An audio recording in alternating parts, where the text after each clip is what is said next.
Marvel's head of streaming and TV, Brad Winderbaum, recently confirmed that the events of Daredevil Born Again Season 2 and the upcoming Spider-Man Brand New Day will be directly connected. According to him, Daredevil will take place right before Brand New Day, both in release order and in the MCU timeline. Because of that, the creative teams behind both shows have been in close contact to make sure the crossover moments line up. Winderbaum made it clear that fans shouldn't expect anything massive, but honestly, for Marvel, that's already progress. Ever since 2021, the studio's been pretty careless about keeping its movies and shows interconnected. So even a small link like this feels like a huge step back toward that shared universe magic people used to love.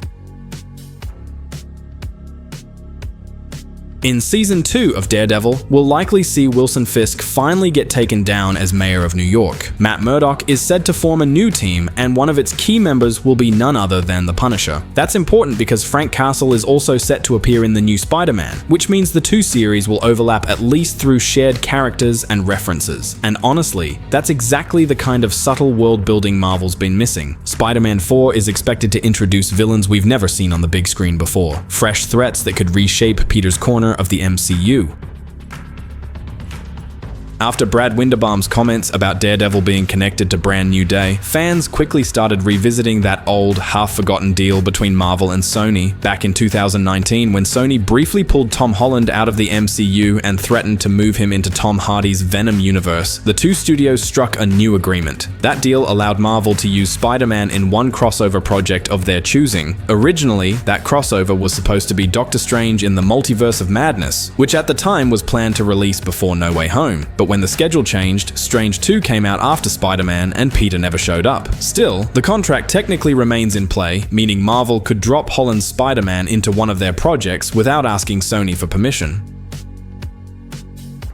That's why the internet's been buzzing about a possible Tom Holland cameo in Born Again Season 2. It's definitely wishful thinking, but legally, it's not impossible. The only thing that might complicate it is Secret Wars, since no one knows if a new Marvel-Sony deal was signed after 2019. The studios clearly agreed on Spider-Man 4, but the details stop there. Some insiders even think the two sides couldn't reach terms for both Avengers movies, meaning Marvel may be saving that old crossover clause from 2019 for Secret Wars. According to industry insiders, if that's true, Spider-Man might not show up in Doomsday or whatever massive crossover follows, but honestly, it's hard to believe. Sony doesn't have much of a cinematic universe left to take Holland back to, so chances are Marvel will keep him in play. The safest bet? Expect a brief cameo in Daredevil Born Again.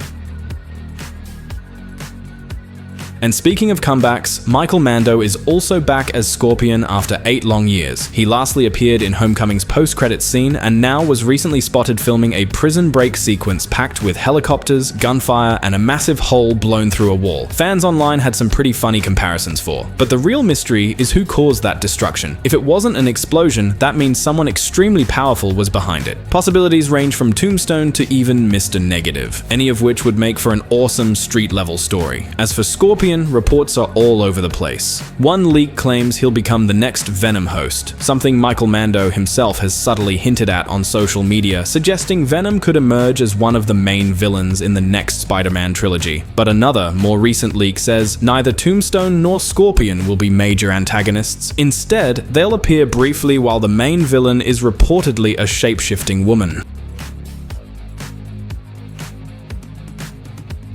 Regardless of which version turns out true, all insiders seem to agree on one thing. Marvel doesn't want to undercut the emotional ending of No Way Home. Peter and MJ's relationship will remain mostly unchanged from where that film left off, even if Zendaya's role isn't huge this time around. The Damage Control Agency will also return, continuing to make Peter's life miserable, just like they've done since Homecoming. Recent set videos show Spider-Man on the run from Damage Control agents after yet another chaotic chase scene. The vibe feels straight out of the 1994 animated series, gritty, grounded, and very street level. Peter's broke, hated by the public, hunted by cops and criminals alike, and there's no multiverse in sight. Honestly, that's kind of refreshing. One of the most interesting details from the now deleted set footage is actress Liza Colin-Zayas appearing in a police uniform, approaching Spider-Man. She's playing Detective Jean DeWolf. Introduced in the comics back in 1976, DeWolf became one of Peter's earliest allies, and in some storylines there was even a bit of romantic tension between them. Given that Colin-Zayas is 53 and Holland's 29, it's safe to say that angle won't be explored. A more plausible theory is that the movie adapts the darker death of John DeWolf's storyline, where she saves saves both Spider-Man and Black Cat before tragically being killed, a loss that deeply scars Peter's psyche. So yeah, it looks like Marvel's cooking up something smaller in scale, but much more grounded and emotionally heavy. Street heroes, personal stakes, and a rough urban tone. It's exactly the kind of story the MCU's been missing.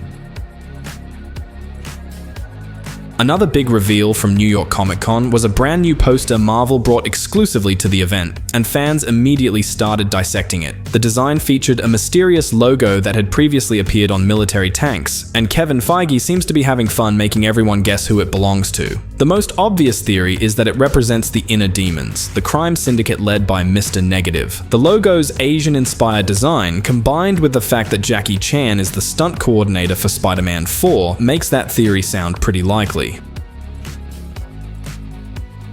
But there's been zero official word about Mr. Negative himself, so either Marvel's repurposing the Inner Demons for a new villain, or this is a completely different faction altogether. Maybe even an updated Punisher logo. Whatever the case, it's clear Marvel's planting plenty of clues to keep fans theorizing. When Marvel officially announced Brand New Day, it was described as a street-level adventure that would take Peter back to his roots. But just because the story's grounded doesn't mean it can't be massive in scale. Scorpion and Tombstone are officially confirmed, and they're bringing the kind of street warfare New York hasn't seen in years. To balance things out, both the Punisher and the Hulk are reportedly set to appear. Whether they'll help or make things even messier is anyone's guess, but the stakes are getting real.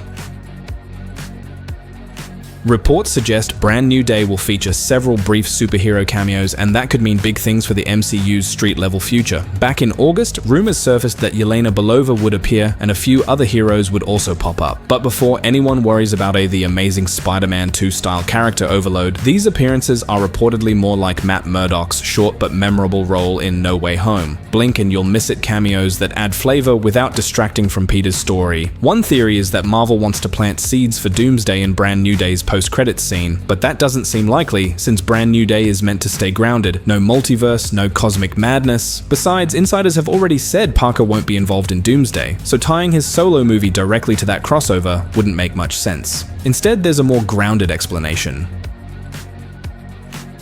Maybe Yelena tries to convince Spidey to join the new Avengers, but Peter declines. Maybe Sam Wilson's Cap America shows up after one of Spidey's battles and gives him a talk about the real Avengers initiative. Even Miss Marvel or Kate Bishop might take their shot at recruiting him, but true to form, Peter turns them all down. He's a loner at heart, someone who's always been defined by sacrifice. Meanwhile, Spider-Man's reputation is soaring higher than ever. He's the people's hero again, even if the people don't know the man behind the mask. Realistically, the only characters from the wider MCU who will play major roles in Brand New Day are Punisher and Hulk. The rest will likely appear briefly during the opening sequence, helping establish Spidey's place in a bigger, yet still personal corner of the Marvel world. Whether or not Yelena and the others make their cameos, Brand New Day sounds like the perfect opportunity for Marvel to re-establish Peter as the heart and soul of the MCU's street-level lineup. And if the opening sequence really shows us Spider-Man at the height of his powers, with the city finally recognizing him as its true protector, it could easily become one of the most memorable intros in any Spider-Man movie to date.